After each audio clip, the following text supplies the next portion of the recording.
I'll start recording. John, you and I have never spoken before, so why don't you tell me a little bit about yourself and what you're into? Yeah, indeed. Well, thank you very much, Paul. I appreciate the opportunity to get to chat a bit with you. And yeah, so by way of introduction, most people know me because I have a modest political reputation. I was a nominee for Congress in 2014. I was vice chairman of the Republican Party in Los Angeles County for about about a year and a half after that. But I fancy myself a writer and a public speaker. I have articles that have appeared in Quillette and Ario Magazine and a bunch of other publications over the years as well. Done a lot of commentary on racial issues, cultural issues.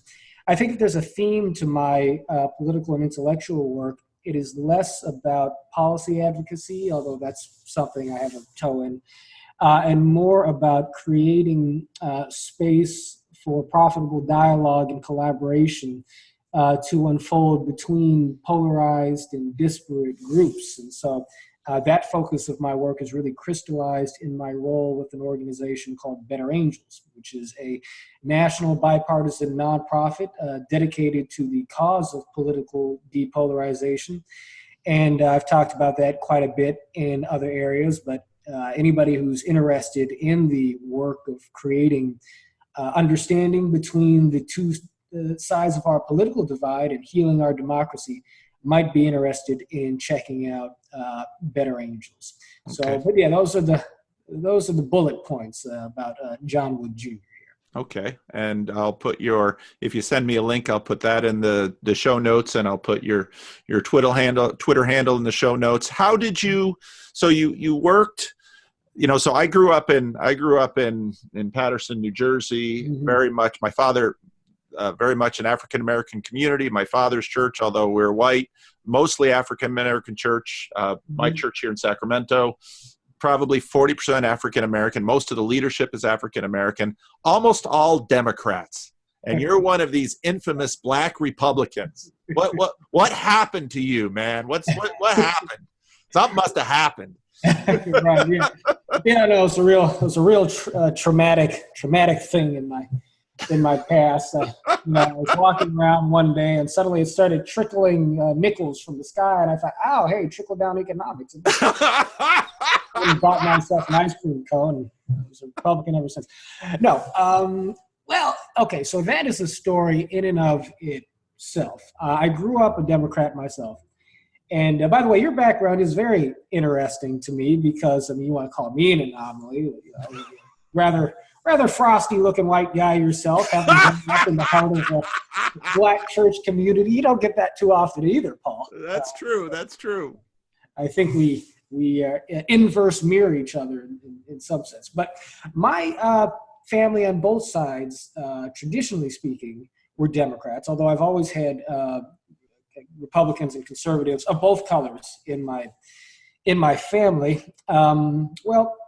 So the story is this: I grew up in a biracial, multicultural family. My father is a white man, born in 1950, from the South originally, and my mom, born in 1963, African American from inner city Los Angeles. And when I was running for Congress, this is a line some may have heard me say before, but when I was running for Congress, I was running in the 43rd District of California, which was Maxine Waters' district, right, against Congresswoman Waters. And a diverse area, though very left-leaning, but there was a pocket of white conservatives in the district because the district lines were redrawn.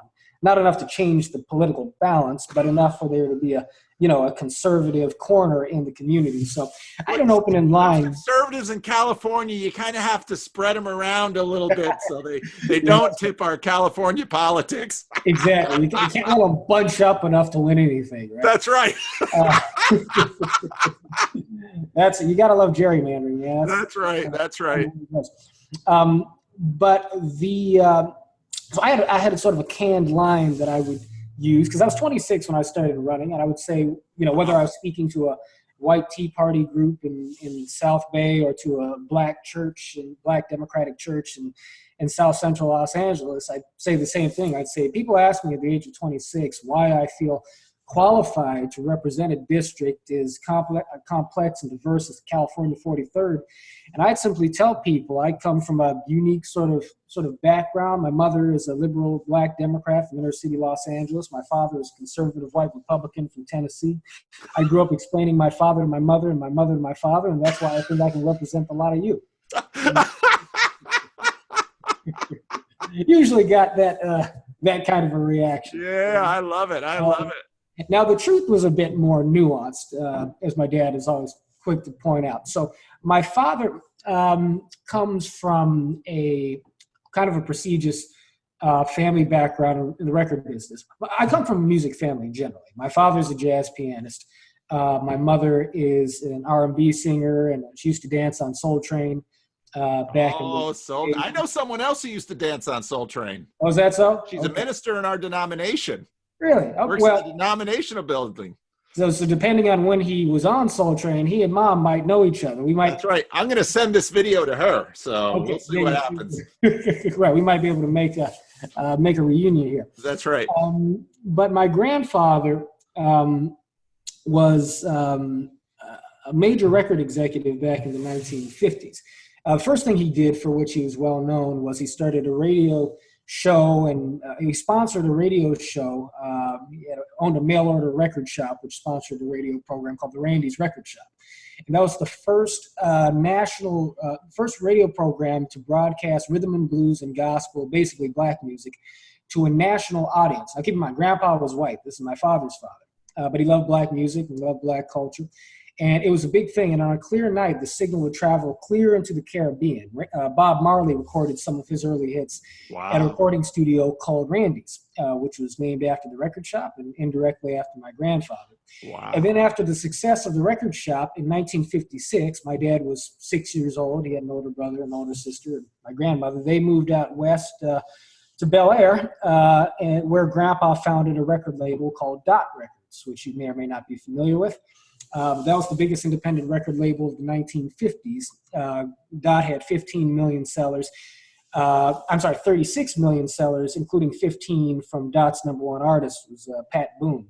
And just for context, the #1 biggest selling pop artist of the 1950s was Elvis Presley. #2 was Pat. So, you know, Dot was a big entity. And so on my mother's side, on the other hand, you know, we have people who my grandmothers, you know, fought their way up, migrated out from the South decade or two before my father's family did. They came from Mississippi. Now that she's passed, I can tell this story. There's a myth in my family that I just caught wind of recently, that my great grandmother had to move out to California from Mississippi because she was being assaulted or pushed around by a white man who she wound up stabbing to death or something like that. Oh, wow. Yeah. Wound up realizing, like, okay, it's time to get out of Dodge. Yep. And she came out here. That's right. But she came out here, worked several jobs, bought a beautiful house, and, you know, much of that side of the family has done fairly well ever since. But of course, I've got a much larger sort of circles on that side of the family who were folks who, you know, tended to be poor and lived inner city life and so forth. So growing up, I grew up in multicultural, middle-class Culver City.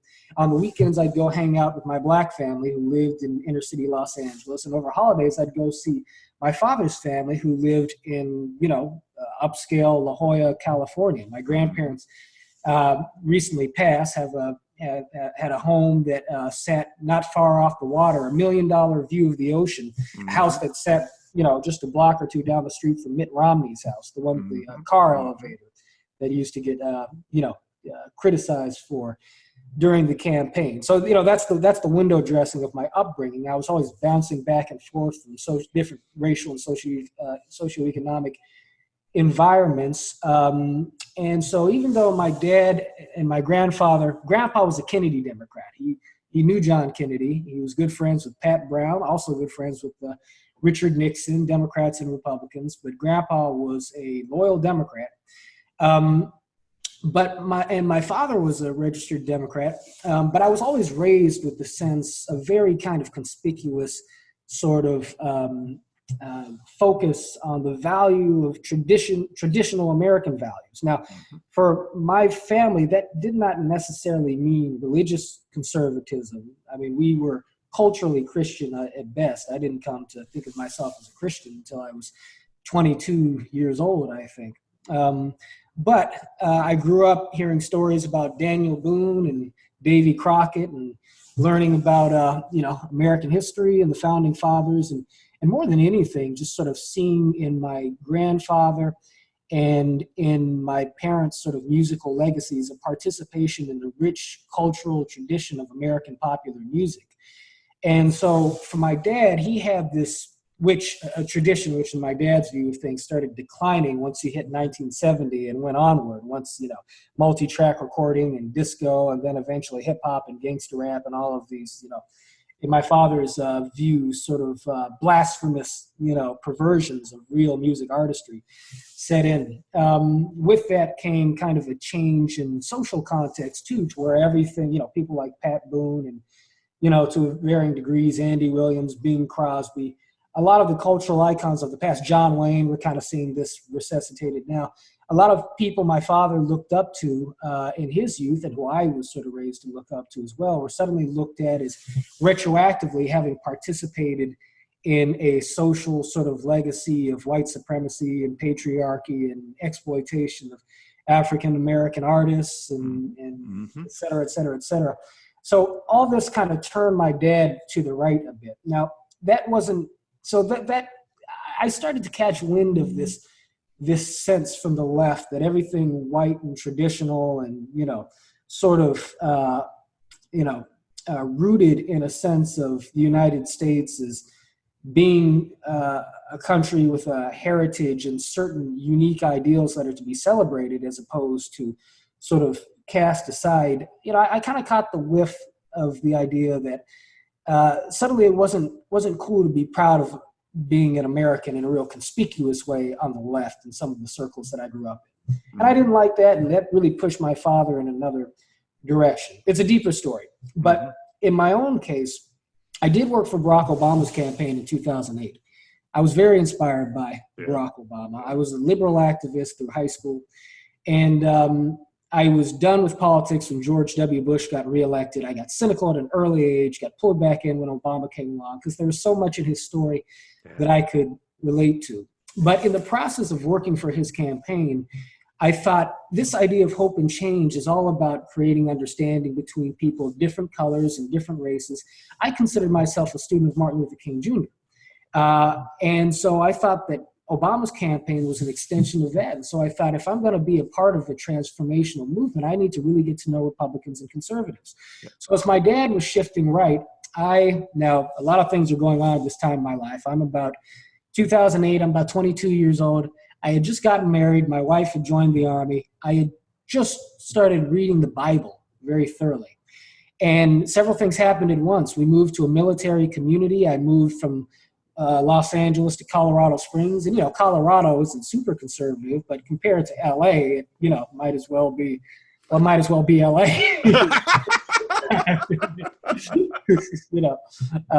Mississippi, I guess I should say.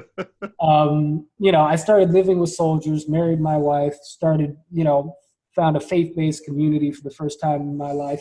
And I started reading books that I'd never read before. I read Atlas Shrugged by Ayn Rand and Wealth of Nations, Adam Smith. And, in an effort to understand conservatives so as to empathize with them, I came to discover a great deal of resonance within myself for much of conservative values and whatnot. And so for all of that, I don't know if I would have registered a Republican. I might have just been quietly conservative as a Democrat or an independent if it weren't for the fact that ultimately I wanted to apply my newfound knowledge and conviction to a political campaign to actually expand people's sensibilities and pursue new solutions for community problems in the Black community in particular. Yeah. And looking at the history of the Black community, I felt that, a kind of monolithic adherence to a single party orthodoxy hadn't served the Black community well. Yeah. So I came back home. Well, I lived in South LA at that time. My wife, by the way, is from the Jordan Downs projects in Watts, where I lived for about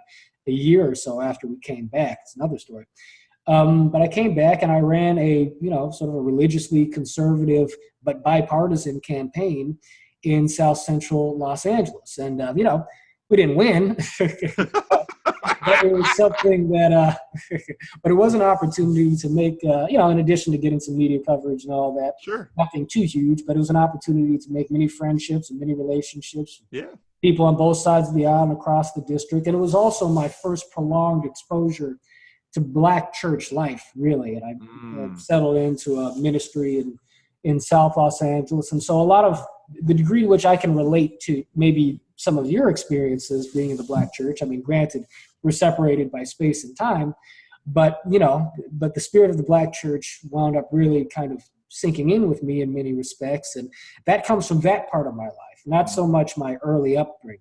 I could count on one hand the number of times I went to church between the ages of, 0 and 20, I think. Wow. Okay. Okay. And so, that was the political conversion. It overlapped with the religious conversion, but the religious conversion was kind of a thing unto itself. And I'm not good at short answers, Paul. I like your answers. I should have warned you going into this.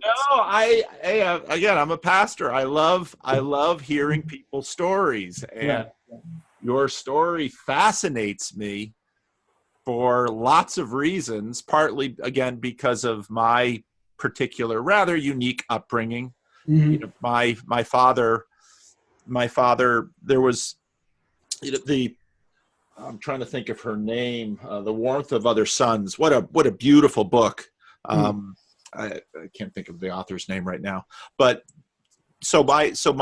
the great migration of African Americans up from the Jim Crow South. I mean, that was part of what I grew up in Peterson, because folks fled the South, and folks from different parts of the South went to different areas in the U.S. So, of course, Peterson, New Jersey, a lot of folks from the Carolinas went up into Peterson, New Jersey, and the Dutch, who had come in a generation before. Peterson is one of these places where you just have successive waves of immigration coming through. And so the Dutch were in Peterson, New Jersey, and they, came there with not a lot and worked hard and slowly just kind of moved their way up to better neighborhoods. And so then other successive communities would come in. Well, the Black folks came in after the Dutch folks because, of course, World War II and World War I kind of cut off Dutch immigration. Black folks moved up from the South.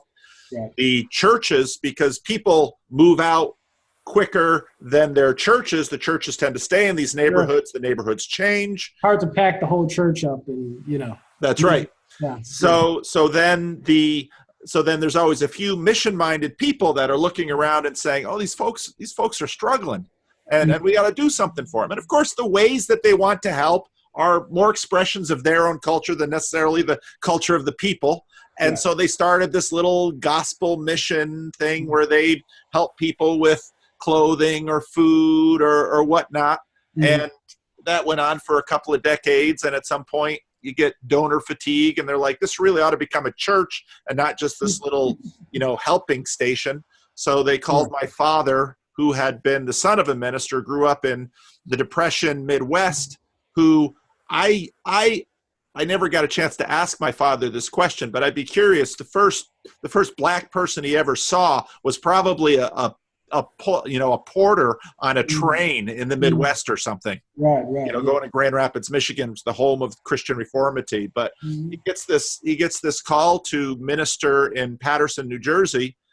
And, he had zero cultural experience with the African American community, but what he did have was a warm heart and willing hands and a love for people. And so he spent 36 years there just serving people, and kind of converted this kind of helping station mission type thing into a church. And there were always some white folks from the Dutch Calvinist people who wanted something a little different from their Dutch Calvinist churches. And there were always some Black folks who wanted a little something different from their Black churches.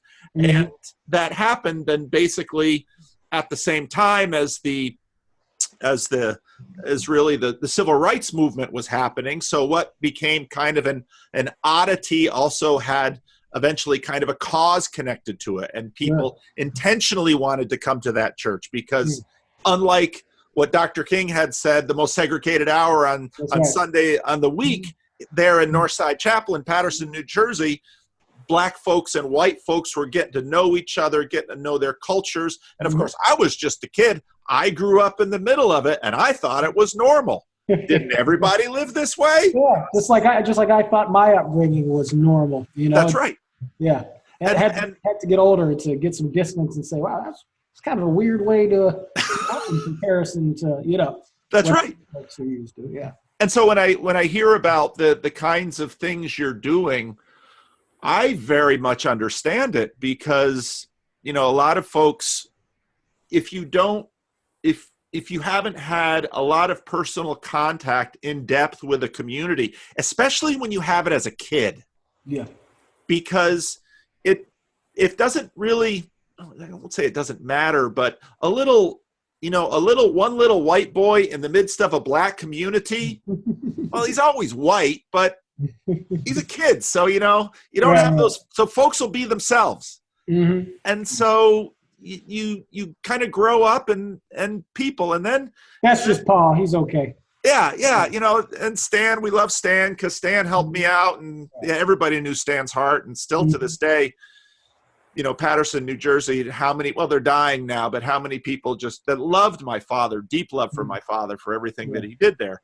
But then as I watch the, you know, very much at the heart of the race conversations in the 60s and 70s, but as I've watched it develop, part of me watches it and says, a lot of these folks talking don't know the other side. Mm-hmm. They don't know them in depth. They don't in a very literal way. Yeah. Yes. And so I listen to all this new language developing, and I'm thinking, you know, okay, so most Black folks usually vote Democrat for some very real reasons. Mm-hmm. But the African American community is per capita the most Christian community in America. Mm-hmm. And many of them are socially quite conservative. Mm-hmm. And it's these high resolution facts that now suddenly we have this very polarized situation. It's like, this doesn't work. This doesn't make a lot of sense when it comes to real people and real relationships. And the problem is that people are being educated into this kind of false polarized mythology, and that's going to bear bitter fruit for years to come. And so I very much grew up in the era that said one of the best things we can do to help people understand each other is in fact integration. If we live together and we gain higher resolution, firsthand individual knowledge of each other, all of these stereotypes that are right now causing a lot of this polarization, that can at least be realistic. So I don't know. That's my impression. I'd love to hear what drove you then to this. Well, just listening to your story, of course you don't want people polarized. You know, they're both sides of your family. Mm-hmm. Yeah, right.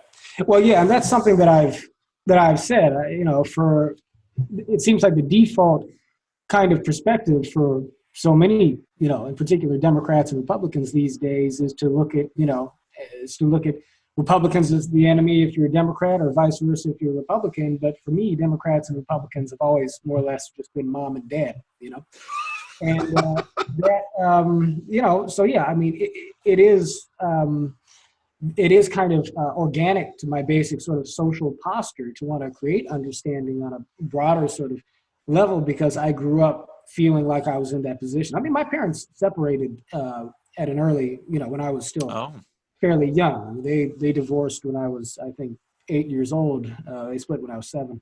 Okay. And it wasn't over politics, but there were just generational and cultural differences between them. And, you know, they sort of just they sort of just met in a whirlwind, and they got Mhm. married because I was on the way, and that's not really it's not Yeah. always the recipe for the most functional of relationships. And there's the bitterness that often comes with separations, and Sure. the kids sort of left getting different versions of events and trying to figure Yeah. out how to think about things for themselves. But I always felt that, not just between, well, certainly between my parents in particular, but just between the two sides of the family, it just, and extrapolating that out to, as I grew up, kind of increasingly being conscious of the ways in which, say, the black kids who I went to school with, particularly the ones who were bussed in from the inner city to come to my school district, because I was in a middle class sort of district, but most of the black kids, were bussing in from South Central LA. The ones who weren't, the ones who were from middle class areas, typically tended to be culturally a bit more similar to, the Jewish kids and, maybe Yep. the Asian kids who I was going to school with and so forth. So contemplating, why there were sort of differences in the way people behaved across these color lines, the reasons why the white kids felt scared of the black kids, or why the black kids would feel condescended to by some of the white kids or some of the teachers or authority figures and so forth. And, in general, everybody gets along and loves each other in the area in which I grew up. But I could also identify the friction points. And I would sort of notice for myself how it was sort of a strange thing, how I could more or less feel at ease on one side or the other, and yet sort of be able to perceive the fact that there were points of tension when we brought these sides together that I myself didn't necessarily feel going from, the company of one group to the next. And so, analyzing those differences and trying to figure out sort of how it is these two groups could kind of understand each other. And I'm simplifying it the way I'm explaining it to you, because it's not really just two groups, like it's just black and white. It's middle class, and it's inner city, and it's all of the surrounding ethnic groups, and all white people are definitely not the same. I was usually, the kids who would mess with me when I was growing up were usually black kids from the inner city part of town. They tended to be physically more dominant. They tended to be, they tended to be more aggressive. They tended to be quicker to sort of get in your face about things. And Yep. I was scared of that, but I also sort of admired it too, because I kind of wanted to be a bit more like that myself. Mm. But the one kid who was just really my tormentor in elementary school was this white kid who was kind of a trailer park kid who somehow found his way into that school district, but he clearly was from a rough kind of trailer park sort of background. And that guy, man, he was crazier than anybody, and I've known white dudes like that as well. And so we could get into this larger conversation about environment and sociological effects and so forth. But the real kind of upshot of all this for me was that it produced a great deal of empathy, I think, in me for the ways in which different people have different challenges. I don't really blame people for their challenges. I think that we all have a responsibility to overcome them. But there's a difference in my mind between recognizing where it is responsibility is located and sort of feeling inclined to blame people for their circumstances. I fall frequently between the major kind of partisan narratives in my sort of social analysis or cultural analysis of social problems, because on the one hand I do feel as if when it comes to the black community that this theme of our needing to inculcate a deeper sense of personal responsibility and agency and ownership of our ability to sort of solve problems on a communal level and a broader level needs to be emphasized, because that is empowering, and I'm concerned about the impact of the sort of, what a person like Larry Elder might call the victim mentality or the victimology that I sometimes see, pushed by the left. But on the other hand, I tend to agree with the left more than the right, or at least I have a similar focus as the left in wanting to zoom out a little bit and say, well, look, we may have cultural issues, but these cultural issues are very much a product of historical, sociological factors that nobody in the Black community had any, responsibility for or any part in making the case, that it nevertheless, had a largely determinative influence on the, dysfunction that, is taking place in the Black community, and that I think persists across the way many institutions operate today. I mean, I tend to have a lot more sympathy than most people on the right for people who complain about things like institutional and structural racism. That may not be my preferred term for describing that phenomenon, because I think that when you use the word racism, you tend to be implying intent. But I do think that structures continue to operate in ways in our society that sort of reinforce the marginalization of various groups of people, and particularly African Americans, because they just descend from a system that was designed that way, and it can be hard for people to see that. So I just all that to really point to what is kind of top of mind for me in some sense, and that's kind of like my role as a Christian in sort of pursuing this kind of a reconciliation, because the problem with ideological conversations, and one reason why, mastering your ideological point of view is not really a way to create social progress in a political or civic community, is because of the fact that, our ideological presuppositions tend to be self-justifying in an ongoing way, because if I'm making a claim as to the validity of my ideology on the basis of a set of variables that I, whether consciously or unconsciously, select according to the biases of my own experience, then I'm always going to be able to prove myself right and yourself wrong without our ever being able to connect on any sort of a deeper truth that lets us move forward.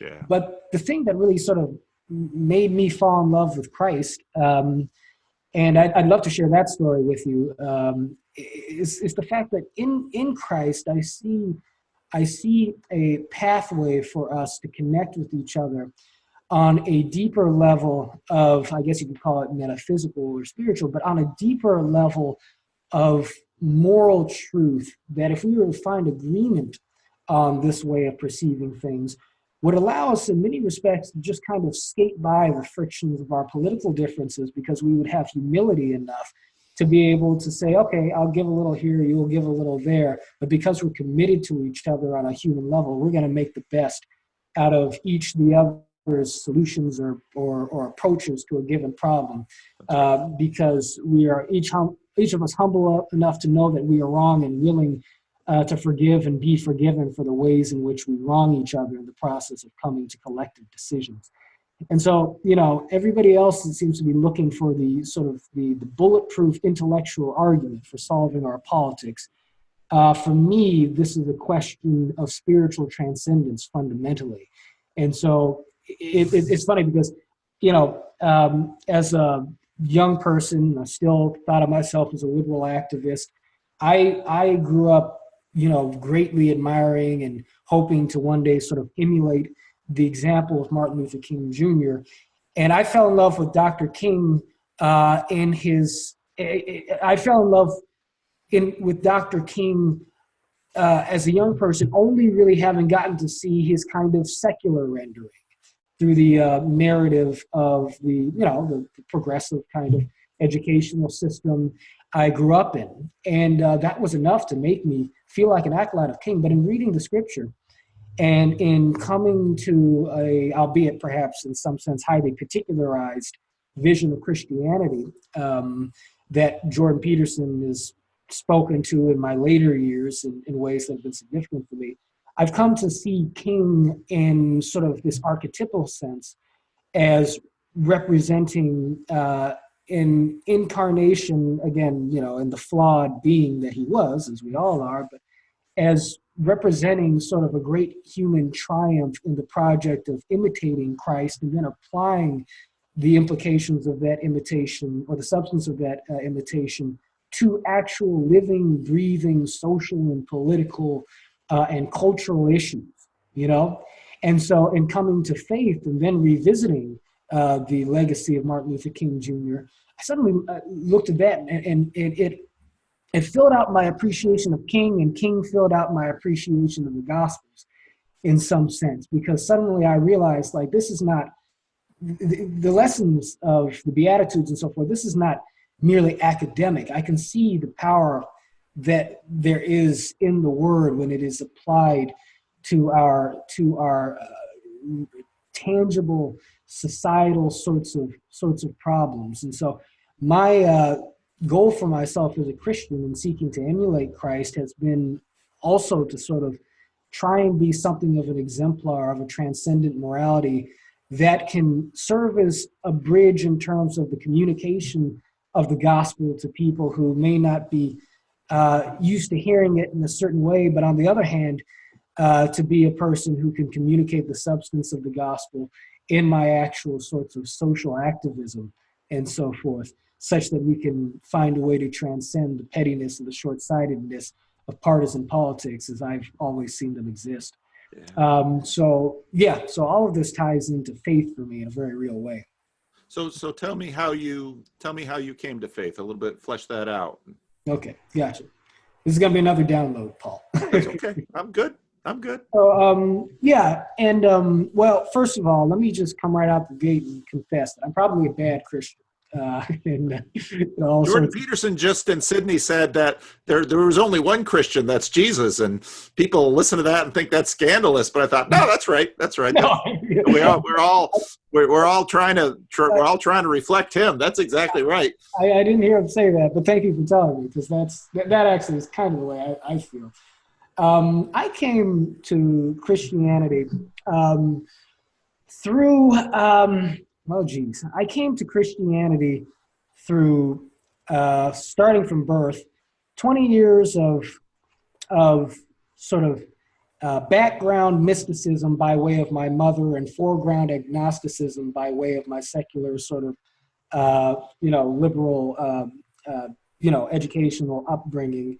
Through at the age of 20, an immersion in classical Greek philosophy, and then a pivot into New Age spirituality, and then in meeting my wife, who comes from a traditional Black Baptist or Black Protestant background, relationship with the Black church, and kind of a series of revelations, I suppose, is the proper way to put it, that led me to sort of a conviction as to not merely the reality of God, but the idea that I had sort of a calling within that broader reality, and important to all of that was my real religion growing up and the impact that had on me and the way I see the world, and that's music as a religion. I mentioned a little bit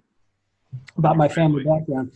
The way this looked for me was this. I remember, growing up, my mother was a person who, she went to Black Methodist church growing up. She was not really Christian in any way that most self-identified Christians would probably recognize, but she had a deep spiritual and a deep life of prayer and so forth. And, my mother was a person who she would say things that eerily would seem to come true, a week or two later. She would have dreams that she would tell us about that would then seem to be borne out in things that would happen later on. She would have sort of spooky intuitions and experiences that would, unsettle people when they heard the stories and so forth. And, my mom was very kind of, enmeshed in psychic readings and this sort of thing. And, this is all stuff I go into other church environments and, it's like, oh, hit them with some holy water, But that was something that I would hear my mom talking about. And I would have, dreams dreams and experiences that themselves seem to be highly synchronistic and, would be difficult to explain in any conventional means, and things that I would tend to chalk up to coincidence ultimately, because growing up as a person who felt himself to be kind of an intellectual secularist, I ultimately figured, well, there's a lot of weird things in life, but what would be stranger is if they were attributable to anything that you could think of as supernatural, and therefore what seems to be unnormal has got to be sort of with the neat tool of Occam's razor, you can just sort of slice it up and throw it into the category of the coincidental and so forth. But I was only ever about 51% sure of that way of looking at things. I always felt that there was sort of, something behind the veil, if you will. And, my mom's sorts of visions and experiences and my sorts of experiences put aside, the reason why that seemed to be the case with me was the fact that there's something about music which seemed to imply that the nature of reality is less an arbitrary thing in terms of the way in which our senses kind of interact with the sequences and patterns of our experiences and observations with the physical and the social world. It's less an arbitrary sort of, series of interactions that yields kind of some orderly kind of shape of personality, and more something to where your personality kind of molds and adapts itself a little bit to the kind of to the poetry of experience, if you will, that there is a logic to the kind of sensual nature of our personal and emotional interactions with one another, certainly, but also just with the natural world and our subconscious. And so, and our imaginations, I should say. And so, the world optimally understood always seemed like a musical place to me. And you've probably heard Jordan Peterson say something along the lines of, reality is much less like, prose in a textbook and much more like a symphony. Well, that resonates very deeply with me. But I applied that particular way of seeing things to my relationship with Greek philosophy. So I took a community college course in philosophy about the age of 20 or so. And from there, I really sort of developed this long-running interest in philosophy and in the philosophical history of Western civilization. But I've always had a particular, there was always particular resonance for me with the with Plato and Socrates and the classical thinkers. What really hit home for me in studying Plato and Socrates in particular, obviously we come to Socrates by way of Plato, but well, there was one thing that made me stop in my tracks, and that was Socrates' debates with the sophists. The sophists, they claimed that there was no ultimate sort of value system or anything like that. That human values were entirely subjective, but that what there were different ways rhetorically of being able to communicate one's values, and that the optimal thing to do was to apply rhetorical techniques to the pursuing the advantage of one's own self-interest. And Socrates came along and said, no, that is not quite correct. What you have are differing ways of expressing values and moral truths across differing cultures. And so one culture may have one conception of fairness or another conception of courage that expresses itself in different ways, but you have conceptions of moral truth, of these various particular virtues that exist from one culture to the other. So the expression of them may be relative, but the truth of them is absolute. And when I read that turned a key in my mind, because suddenly I started thinking about musical reality, and I thought, it's interesting. I can meet people have different tastes in music. I can meet a lot of people who love, Beethoven, and a lot of people who don't. I can meet a lot of people who, love Metallica or Tupac, and a lot of people who don't. But one thing I never meet are people who listen to the Moonlight Sonata, and as they're listening to it, start, bumping their head back and forth like they're listening to a, like they're listening to Queen or like to the, to the beat or something like that. If you know how to appreciate the Moonlight Sonata, it brings you a sort of calm and an effervescence and so forth. Yeah. Whereas, if you're listening to a lot of sort of, rock or rap or high adrenaline stuff, you're going to have a physical kind of reaction that locates itself in both different parts of your body and in different parts of your psychology and so forth. So I pursued that metaphor in the background of my mind as I'm reading Aristotle's words about virtue in the foreground of my mind, that virtue kind of exists as the mean between extremes. And in reading the allegory of the cave and this, this kind of illustration of what the progress of essentially, classical enlightenment looks like. You go from seeing the shadows on the wall cast by the light of the fire behind you. You're one of these prisoners in the cave. You see the shadows, you think that they're the real thing, but then you're unchained and you stand up and you walk out the cave, and suddenly you get hit by the light of the sun, and it's so glaring that you can't look right at it. So you've got to look at the things that the light shines on. And in pursuing music as kind of a prism for understanding morality, because that's what I ultimately wound up sort of happening with me, I came to think of morality not so much as what you do as a consequence of what you think, but as sort of the virtues that you embody as a consequence of what you feel.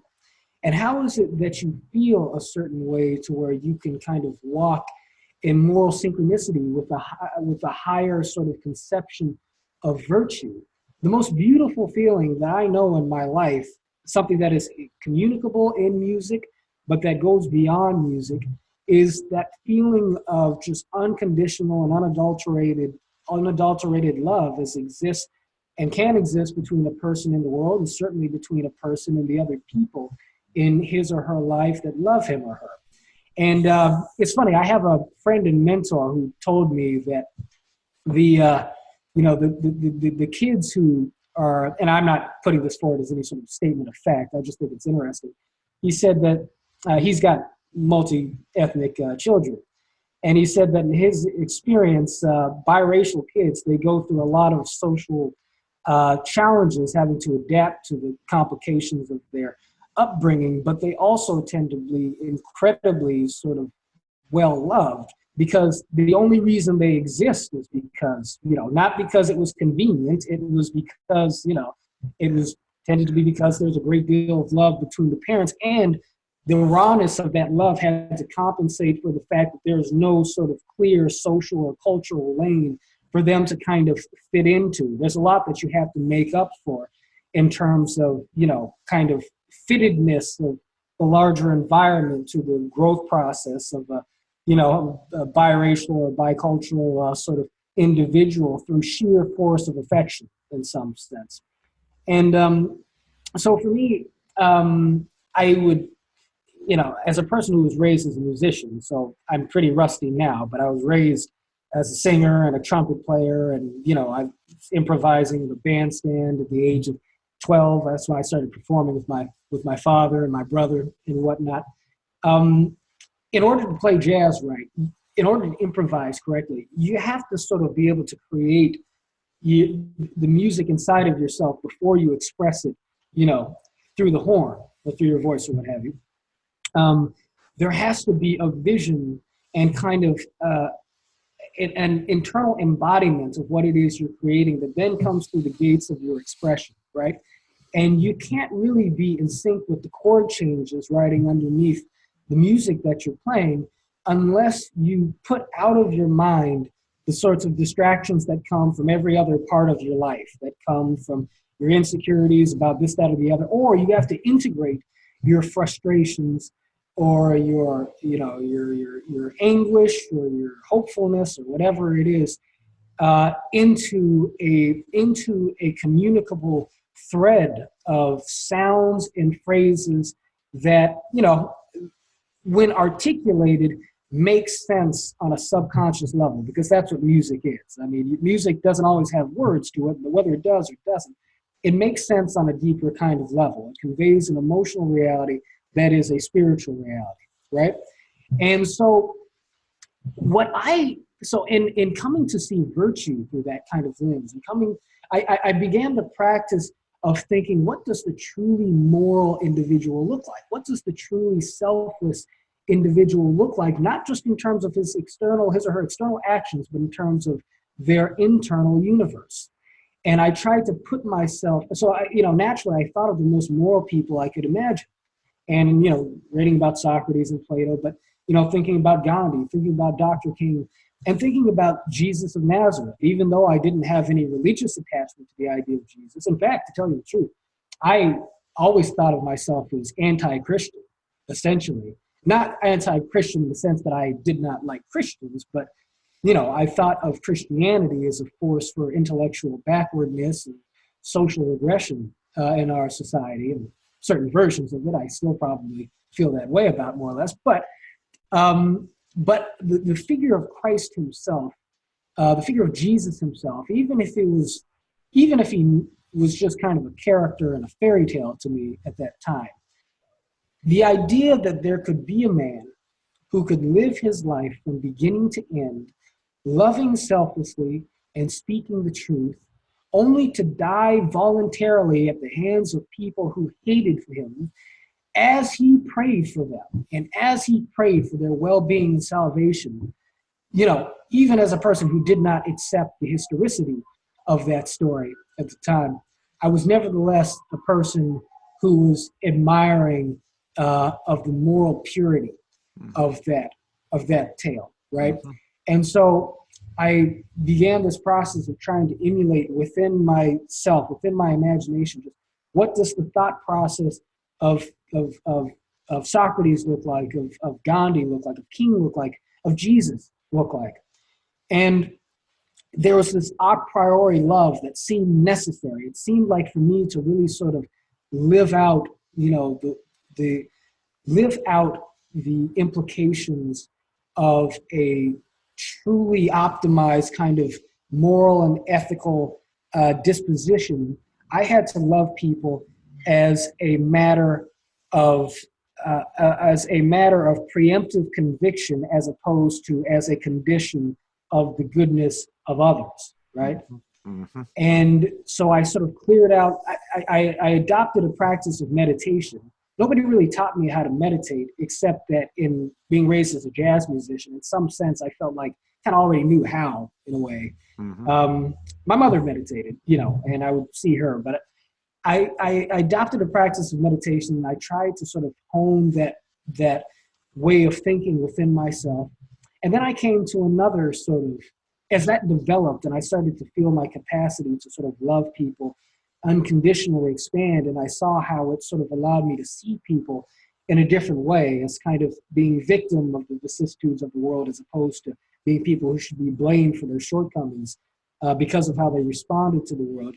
I came to another feeling on top of that. I came to think maybe the way to God, maybe what God is, if morality is something that, and virtue is a real thing, if, in other words, it is not merely subjective, as the sophists say, but if it rides the current of the objective truth of a transcendent sort of spiritual and emotional kind of reality that you can see reflected in music, but that goes beyond music, goes beyond the grace of music and art to even include the grace of our own internal universes and the grace of our own kind of moral imagination, when it is truly in line with more sort of enlightened ethical presuppositions. In order for me to come to that moral perspective, I had to assume it was justified before anybody gave me a reason to think that it was justified on the basis of their actions. And so maybe God is like that. That's what I came to think to myself. Maybe in order to see God as God is, you have to sort of take it for granted that he's there. And what I challenged myself to do was to think to myself, if God were real, what would he say to me now? And not God as just kind of a raw sort of abstract concept, like, if there's a white guy in the sky looks like a buff Paul Vanderklay pulling the strings over all of us, what would he be like? But if God genuinely is this sort of transcendent spirit of this personified omnipotence of benevolence and, intelligence, but goodwill communicating itself through a real personality with whom I might have a relationship. What would such a God seem to say to me if he were real? And so I gave myself permission to imagine God speaking to me. And this is the point at which, if Matt Dillahunty were here, he might say, this is the point at which you became an insane person. But, and I was thinking that too, even at the time, but nevertheless, I wanted to run the experiment, Yep. I gave myself permission to imagine what God would be saying to me if there was a God present to say anything to me. And what happened was something I was never able to reverse, really. And that was the fact that God sort of began speaking. And I told myself, I'm going to imagine this as if it were true. And in imagining God as being there, as if he really were there, God has never really left me since.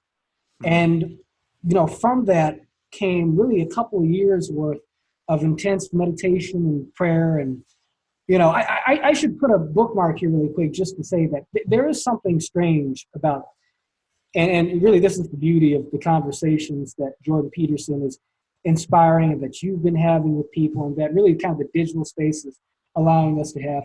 One thing I think that, and by the way, the other thing I was doing at this time in my life was interestingly, this was also the precise time in my life when I became a huge fan of Christopher Hitchens, because in studying, as I felt my spiritual kind of worldview beginning to formulate, I wanted to check that against someone who could pull me out of it if I genuinely was kind of losing my mind. And so, the way in more recent years I had come to start listening to Jordan Peterson, kind of, seeing all his speeches and debates and videos and really kind of taking in so much of what he was saying, Christopher Hitchens is my first kind of YouTube teacher and mentor, even if it was in the context of him existing in my life as a critical voice in my mind. I mean, really, Christopher Hitchens sort of played in my imagination as devil's advocate every time God would say something. I would listen to the voice of God speaking to me in a certain way, and I'd hear Christian Hitchens, in my head basically say, "Well, let me tell you why this is bullshit."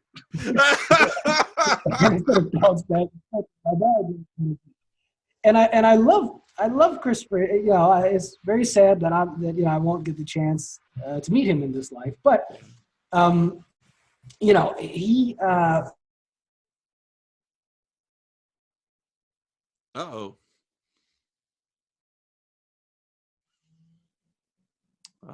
See if John comes back.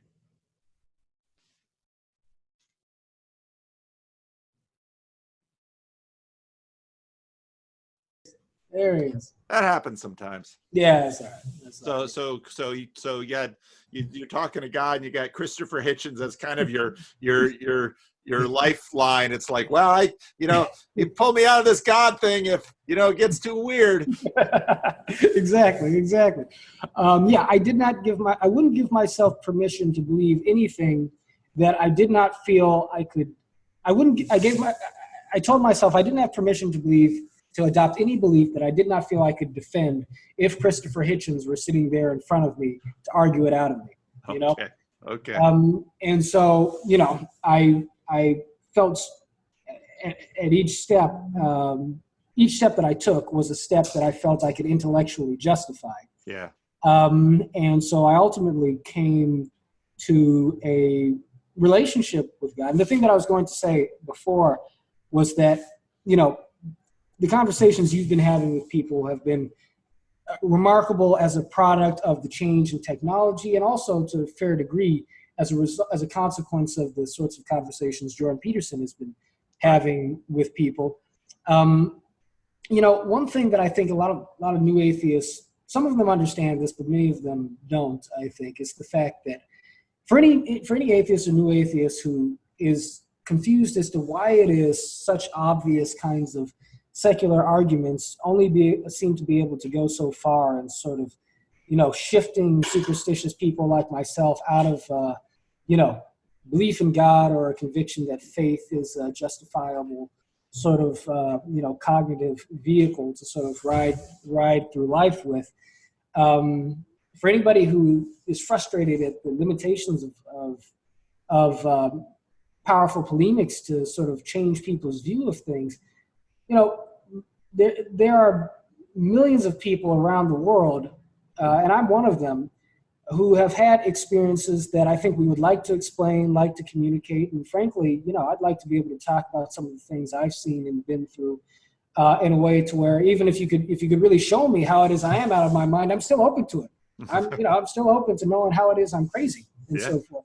Yeah. But so long as our conversational ecosystem does not allow for us to sort of be able to be open and honest about the things that we've experienced that do not seem to fit neatly into the sort of, into the material paradigm. And as a quick aside, I'll say very quickly that, I've never stopped trying to reconcile these things. As a technical matter, I don't really believe in the supernatural per se. I believe that what we call supernatural is that for which we do not yet have the tools or means by which to explain how it is natural. So in other words, I believe in God and I believe in miracles, but I imagine that if we knew all there was to be known about miracles and the way the universe works, we would discover a scientific explanation for it, right? That's very Peterson-esque. It is very Peterson-esque. And it's also part of the reason why, if I'm around secular people, it can be difficult for me to have this conversation because, I start traipsing into metaphysical territories where they have a tough time going. But then if I'm around conventional, a lot of religious folks, it can be very difficult to have those conversations as well because I seek reconciliations that many of them just are not interested in because a lot of folks want to put a categorical sort of divide between, the realm of the holy and the realm of the worldly. And while I perceive the spiritual distinctions, I do believe that truth is kind of holistic. Ultimately, that, if you're to perceive the greater truth, you start to see how the different categories of knowledge and cognition that we have ultimately have to sort of weave together around, something of a common kind of, something of a common conceptual center. There should be a way in which the spiritual can be translated into the material can be translated into the spiritual that does not sacrifice anything at the heart of either. Now, that is a lane of discourse that obviously we would have to unpack a lot in that to do that conversation justice, but it is Peterson-esque. And, those are the lines along which I had been thinking since this time in my life. And so when Peterson came around, I was one of those people who listened to him and, the whole thing about, his fight against political correctness and, postmodernism and cultural Marxism. I'm with them on a lot of that. I think that I have more empathy for a lot of the left-wing social perspectives than he does. But on the politics of things, as a general rule, I'm pretty much with him, But the thing that really excited me about him was the fact that in talking about archetype, the evolution of archetype and the psychological sort of the way in which biological evolution is compatible with the evolution of these conceptual archetypes, which seem to evolve in such a manner that houses and optimizes the growth of our spiritual and moral beings.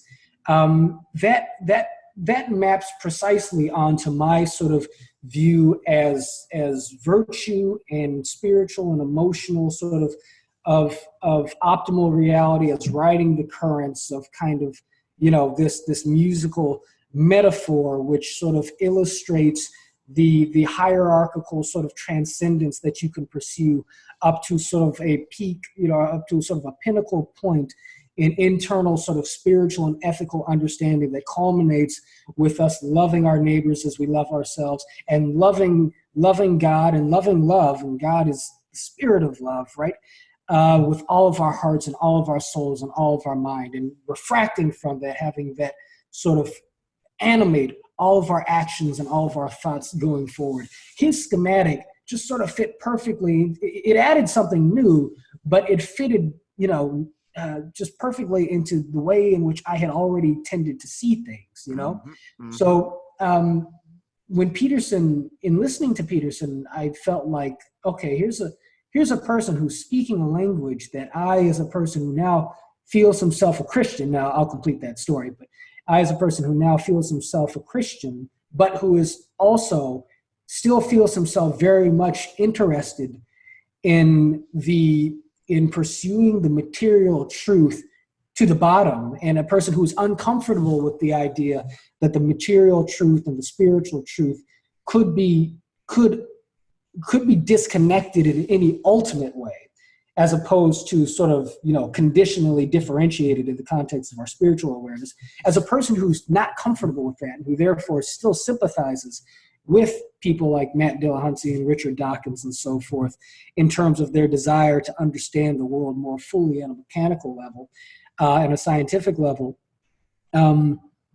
Peterson was in a geography, was in a terrain I wasn't aware of anybody like that. I thought that I was sort of the only, just on an island myself. I mean, I knew there are other people who felt that way. Particularly, but among, and in New Age communities, you see this a lot. Like I could talk about Greg Braden and Bruce Lipton and these people. But among Christians, I just, and Peterson, I know we can talk about, is he a Christian, isn't he? I like his definition, which you articulated. And so in any event, so at this point in my life, though, I had come to believe in God, but I had not yet come to think of myself as a Christian. I thought I had a sense very much so of sort of who Christ was in some sense. Like he clearly was a person who had ascended this hierarchy of spiritual and ethical understanding to its peak point. But I still sort of looked at the Christian Bible as kind of being an anchor for prejudice and bigotry and narrow-mindedness and all of these sorts of things. And then, a couple of years later, I wound up meeting a woman who, this is a story I would tell on the campaign trail as well, especially in the church. I wound up meeting a woman from a traditional Black Baptist background. We were doing political fundraising for the Democratic Party, ironically enough, at the time, in a call center, and got to talking to her, and she was attractive, and I liked all sorts of things about her. But she was very traditionally religious, and I was very traditionally Christian, and I was a sort of a New Age philosopher type, Mm-hmm. So we would have these philosophy versus theology sorts of confrontations. Mm-hmm. And then on one occasion, I said something to her along the lines of, look, I believe in God. I believe God is real, but if God is real, then God can't be about all these rules and dogmas and commandments and so forth. If God is real, God has to be about positive energy. He has to be about love. He has to be about kindness and understanding and so forth. And she sort of nodded her head, and she said, that's right. She said, for though I speak with the tongues of men of angels, but have not love, I have become a sounding brass or a clanging cymbal. Though I have all faith and knowledge to remove mountains, if I have not love, it profits me nothing. If I give my goods to feed the poor, and if I give my body to be burned, if I have not love, it profits me nothing. So I listened to her say that, and I nodded my head, and she actually got the verses right when she said them. And I listened to her. I said, "Wow!" I said, "That's beautiful. Did you write that?"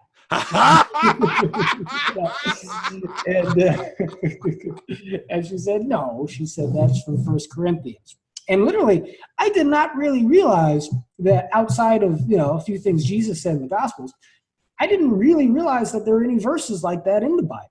Because as much as I was a reader and was proud of, had read Plato and Socrates, and at that point, Kant and Hume and Nietzsche and all these people, I had not really given the Bible a read. So I thought, okay, both for intellectual reasons, so I can comment on Christianity more credibly, and so I can keep talking to this girl who I kind of like. Let me go and read. Let me go and read this Bible. I'm going to read this book. Just say I did it. And so I went from, I'm about, I guess I'm 21 or 22 at this point. I went and read, first chapter and verse in Genesis. It's a book. I'll start at the beginning. Yes, exactly. Well, I'll tell you really quickly. I did try to read the Bible when I was about 13 years old or so. And even then, I was a pretty voracious reader. But I started, with King James and, got through about 5 or 6 chapters of Genesis, and the language was just so inaccessible to me that I thought, well, let me just, jump somewhere in the middle and see what I land on and see if I can't find something that makes a little more sense. So I just opened the book literally just to the middle of this King James book and landed right on Job, where, the first the first couple of chapters basically read Job was a good man who loved God and did everything that God wanted him to do. And to reward him, God said, Satan, why don't you go ahead and ruin this man's life if you like. So Job got sick, all of his wife and kids died. He lost his house. And at that point, I'm just like, no. Yes, I am good on that. Confirms all of my suspicions about this. People are reading. So that was, my first effort was aborted. But but at this time in my life, I, over the course of 9 months, I went from the first chapter and verse in Genesis to the last chapter and verse in Revelation, and came out the other side of that calling myself a Christian. Because this time around, through the prism of all the other experiences I had, I felt that I had come to know God's Spirit in powerful ways, and that through the Spirit that I had come to be acquainted with, I could now sort of understand what the different stories in the Bible were actually teaching, and how it is that they sort of folded into a longer narrative that culminates sort of with the appearance and the death and resurrection of Christ, and the significance of the kind of change in spiritual emphasis that occurs from the old covenant to the new, and now, keep in mind, I wasn't just listening to Hitchens. I was also watching Harris and Dawkins a bit. Hitchens was just kind of my go-to guy. So, but the course of things, I'm always asking myself, well, how does this square with evolution in particular? How does this square with what we know or what we think we know about the Big Bang, so on and so forth?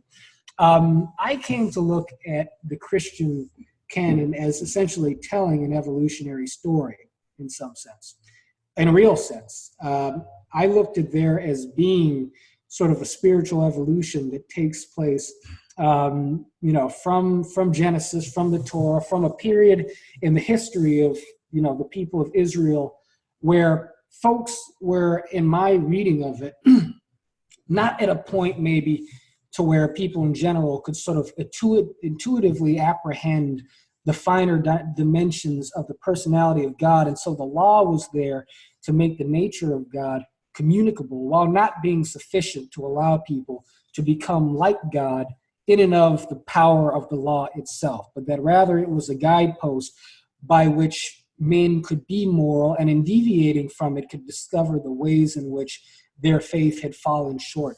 And that as the Old Testament story progresses and the law shows itself less and less able to sort of keep God's people kind of anchored to the core sort of, to his core will through sin, we also come to discover the ways in which we fall short. We come to discover that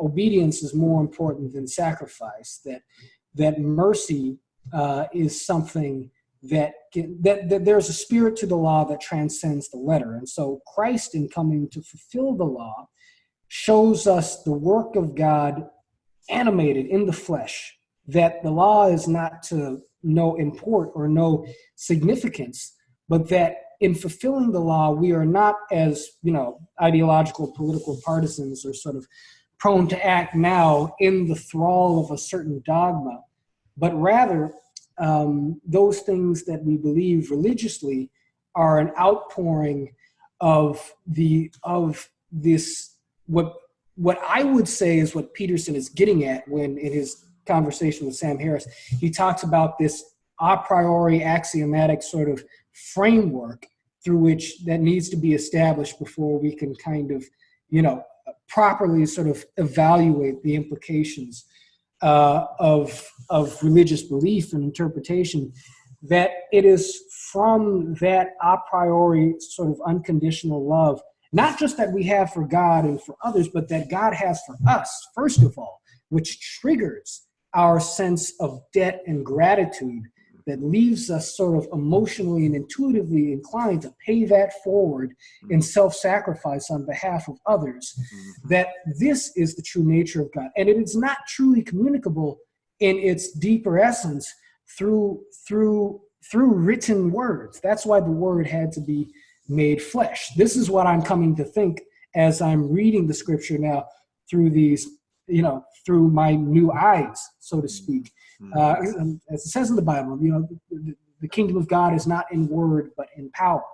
So I came to appreciate just what that power looks like. And the way I read the Bible was to think that there is literally sort of an evolution in man's, in the cognition, I guess, of God's people, in some sense, that God's people were brought to a point to where the time was right for Christ to come into the world and to embody what at that time was, how many thousands of years worth of lessons, into the life of a single man, the Spirit of God made flesh. And that in demonstrating, God's being through the being of Christ, we come to see beyond the commandments etched on stone tablets, just what the personality of God really is. And look, Jesus was a descendant of David. He came from a physical line, right?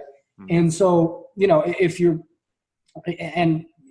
we're talking about the evolutionary history of the species and so forth, one thing we have a sense of is how it is that progressive generations and iterations of species and organisms accumulate lessons that then become reflected in the adaptations that they wind up adopting to be able to survive in changing environments, and even at the heart of that, to learn how to more effectively cooperate with one another so as to actually establish communities that preserve our ability to optimize our biological imperatives and so forth, which is to say our need to survive and reproduce. But of course, the real glue at the heart of that, at the heart of our biological and our sociological evolution is our capacity to treat each other well as human beings, right? And so I love listening to Jonathan Haidt, Brett Weinstein, and Heather Heying, Brett and Heather I've come to be friendly with. I haven't had this conversation with them, so they might listen to me talk to you and be like, oh, well, I hope they do. This has been, I know you've got a stop coming up here, but this has been wonderful. Well, yeah. I'm curious how you found Jordan Peterson, though. Yeah. I was asked that. Actually listening to Sam Harris. I came back to Sam Harris has been a big influence on myself as well. I didn't think much of Sam back when I was listening to Christopher Hitchens early in the day, and there are reasons for that. But yeah. I think I caught Harris again after discovering Dave Rubin. And then I started listening to Harris's podcast, and I just thought every episode just was so valuable. Yeah. And then I started reading in comments under Harris's videos, people saying, you've got to have Jordan Peterson on. And then other people saying, Peterson is a lunatic. Why would Harris talk to a guy like him? And then when Harris and Peterson had that first conversation, you probably listened to it, where they got dug in over what seemed like a very basic epistemological question over what is the nature of truth. Yeah. I listened to that conversation, and I came away from it thinking, first of all, I had an image of Jordan Peterson in my mind of looking much more like Dan Dennett or something. He just sounded like he was like this portly old dude with sitting by a chimney with a pipe or something like that. Visually, I was totally off. Yeah. But I listened to that conversation and I thought, well, if I'm scoring that as a debate, Sam wins the debate. But I understand exactly what this guy is talking about, Yeah, I would imagine you did, given what you told me. Right, yeah. It's just to say that all truth is phenomenological, I think, ultimately. And that goes for, that essentially holds for material truth and the spiritual truth as well. So we abstract things in order to talk about them. But ultimately, there is nothing that we can contemplate or discuss that we are not simultaneously experiencing, right? And so I thought that that's essentially what he was getting at, because there's kind of moral implications to everything we think, say, and do if we just stop to kind of recognize it enough. And part of the reason for that is because even if we can isolate a thing that we do and say, okay, well, this is a morally neutral act, in reality, everything exists in the context of everything else we do, think, and are. Just like every note in a song is not wasted in a piece of music that is properly designed. Right. Right. And so that I thought was essentially what he was trying to express. And so, I went on to start listening to him more after that second conversation they had, and I progressively just became more and more engulfed. Like, oh, this guy is really real. Like this guy, he's really saying some things that that I've been maybe waiting to hear a little bit. So, so that's how I came to be familiar with him. So I do feel myself to this day, in some sense, a little bit out of place. And I feel myself a little bit out of place in my Christianity, and I feel myself a little bit out of place in my rational humanism and so forth, because I still very much think of myself as an enlightenment individual. I still consider myself a proponent of that project.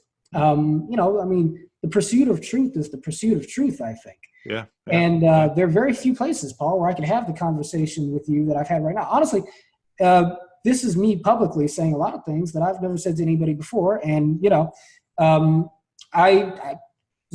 sure there are people who look at me as maybe a little bit differently for having said it. But, but nevertheless, I do think that, I could be wrong about anything.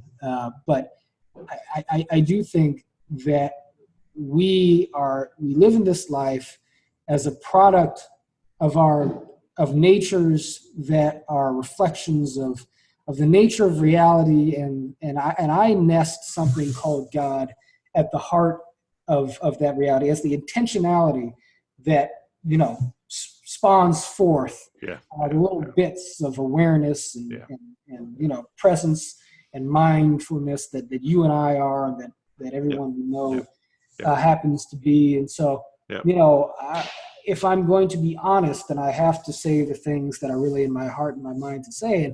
And part of my work is about making the conversational and social world safe for us to be honest about what we believe in a way that also allows us to empathize with each other. Yes. With respect to what we believe. Yes. And I believe that is good. That is good critical work as well as good Christian work. Yes. Yes. And that's the way I view it. Yes. Yes. Oh, I love the way you put that, because when I look at it, one of the things we have long enjoyed, it's a funny dynamic that it's hard to say certain things in front of certain people. Yeah. That evokes within us the knowledge of economies and realities that are not immediately obvious physically, even though we know they actually govern us and our actions. Yes. And so what polarization tends to do is, and I see this all the time, people will say things, but you can't let anybody know I really think that. Well, when that happens, we as communities are impoverished. And I learned that in racial contexts often, because the thing is, when you drive the bigots underground, they don't stop being bigots, and they don't stop acting in bigoted ways. So it's better. Let's put our cards on the table. And in church, that's always been the case. I always tell any small group that I do, I say, I want you can say anything in this group that is honest and obviously not an attack on another individual in the group. But if there's something, if you think that God is so-and-so and you have a belief that's heretical, please just say it. The problem is in church that you lose status when you say certain things, but that's the way it is in every system, in every group. Right. But even if you're operating on the assumption that certain people need to change, you need to allow them to show who it is they really are if they're ever going to have the chance to change in the first place. That's right. Okay? And so on every level, a more open and honest and empathetic and sympathetic society is something that accrues to the benefits of people across the religious and ideological sort of spectrum. It should be what we all want.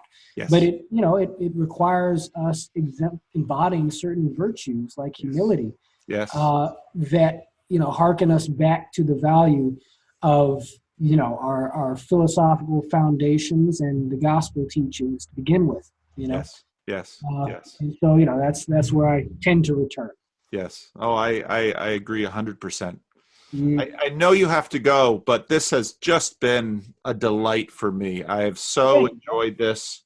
I thank you so much. You hardly said anything, man. I didn't have to. You said it all, and I've got a real problem with that, man. I know. I just really enjoyed. Well, it was selfish of me because I already know myself. So you're undiscovered territory, and it was just a joy to hear your story and to hear your heart and to hear your beliefs and how you came at them. Such an interesting story. And I think, when I post this, people are going to love it, because just given all the conversations I've had, I know many, many people will listen to your story and identify with it and or profit from it. So I think this has been just a delight.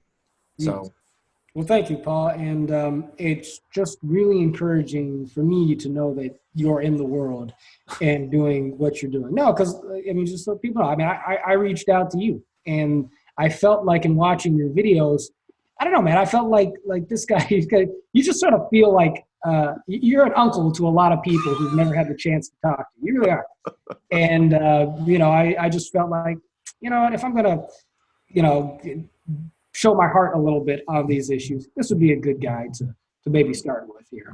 Well, and other friends, Esther O'Reilly, I had a conversation with her, and she's wonderful. It's an exciting time for these kinds of conversations, and I think that the space you occupy is really critical to whatever it is that God is doing at this moment in time. So I thank you. Thank you.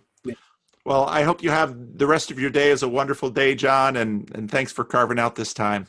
Yeah, likewise, Paul. Hope we can do it again. Okay. Thanks a lot. Take care. You too. Bye-bye.